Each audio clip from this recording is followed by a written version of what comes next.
La suite de BFM Story, cette question ce soir, avec ces fortes chaleurs, faut-il accorder une prime canicule au personnel des hôpitaux comme en 2003? C'est en tout cas ce que pense mon invité qui est avec nous ce soir, Gilles Gadier. Bonsoir, vous êtes Bonsoir. secrétaire fédéral Force ouvrière, service public et de santé. Pourquoi il faudrait cette prime canicule?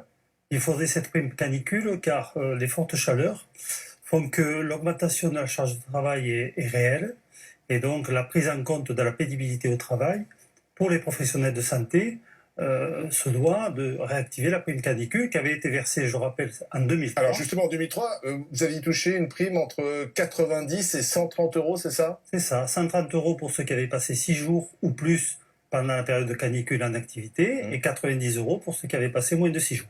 Le problème, c'est que Madame Buzyn a dit non. Agnès Buzyn, la ministre de la Santé, vous répond, pour l'instant, les urgences ne sont pas débordées.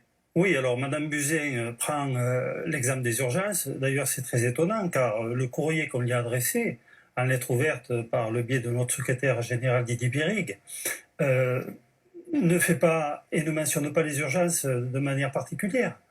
Et on s'adresse à tous les personnels travaillant dans le secteur de la santé. Est-ce qu'il y a vraiment un surplus de travail en ce moment? Puisque Madame Buzyn dit que pour l'instant, comme on a, contrairement en 2003, anticipé, parce qu'en 2003 c'était la panique, on a anticipé, donc il n'y a pas forcément un surplus de travail qui justifierait l'attribution de cette prime. Alors en 2003 on a anticipé, mais on n'a pas anticipé. Sinon il n'y aurait pas eu 15 000 Non, mais en 2003 justement on n'a pas anticipé, et là on a anticipé. Et là on anticipe, c'est-à-dire qu'on met en œuvre le plan canicule. Oui. Et quand on regarde le contenu du plan canicule, quand on voit qu'il faut refroidir les résidents ou les malades par forte température, qu'il faut leur donner à boire de manière régulière, notamment les plus dépendants, ceux qui n'ont plus d'autonomie, qu'il faut les placer dans un lieu frais alors qu'il y a une seule pièce réfrigérée dans les EHPAD, inévitablement, c'est des manutentions complémentaires et supplémentaires pour les personnels qui sont en exercice.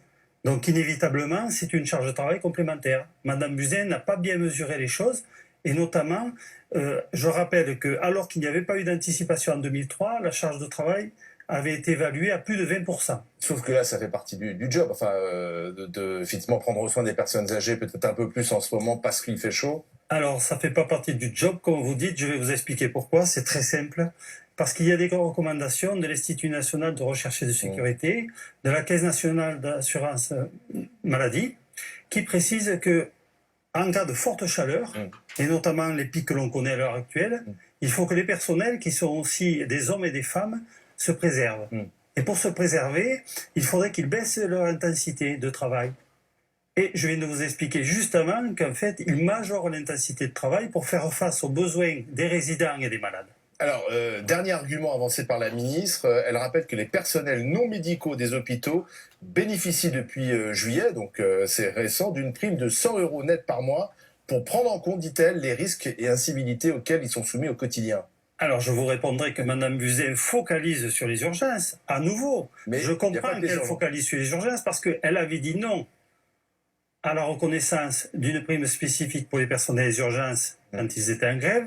Elle a fini par dire oui, même si c'est un oui qui n'est pas satisfaisant, puisque ça ne répond pas aux revendications que nous portons, qui sont de 300 euros et la réouverture des lits d'aval. Donc pour l'instant c'est non, vous maintenez la pression? Pour l'instant c'est non, on maintient la pression, on demande à Mme Buzyn de revoir non pas sa copie, mais surtout sa réponse, et de verser dans les meilleurs délais, et de s'engager là-dessus sur la prime canicule. Merci d'être venu sur le plateau de BFM Story nous expliquer cette prime canicule.